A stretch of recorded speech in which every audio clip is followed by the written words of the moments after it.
நம் ஆண்டவர் இயேசு கிறிஸ்துவின் நாமத்தினால் மகிழ்ச்சியும் சமாதானமும் நம் அனைவரோடும் இருப்பதாக. மத்தேயு 9:35-38 முடிய இயேசு நகர்கள் சிற்றூர்கள் எல்லாம் சுற்றி வந்தார். எங்கும் அவர்களுடைய தொழுகை கூடங்களில் கற்பித்தார். விண்ணரசை பற்றிய நற்செய்தியை பறைசாற்றினார். நோய் நொடிகள் அனைத்தையும் குணமாக்கினார். திரண்டிருந்த மக்களை அவர் கண்டபோது அவர்கள் மேல் பரிவு கொண்டார். அவர்கள் ஆயரில்லா ஆடுகளைப் போல அலங்கரிக்கப்பட்டு சோர்ந்து காணப்பட்டார்கள். அப்பொழுது அவர் தம் சீடரை நோக்கி, அறுவடை மிகுதி, வேலையாட்களோ குறைவு.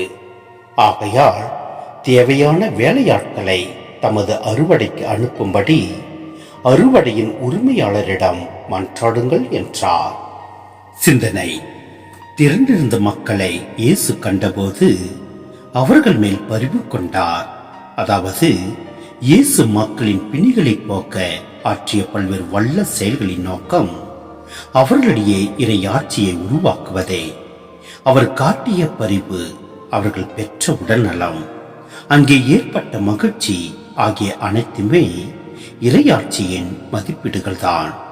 இயேசு ஒரு நல்ல ஆயனாக செயல்படுகிறார்.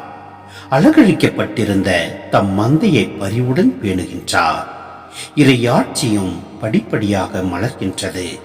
எனவே நாமும் நம் உள்ளத்தை தூய்மை செய்து கொண்டு நம் ஆண்டவரின் கட்டளைகளை பின்பற்றி செயல்படுவோம்.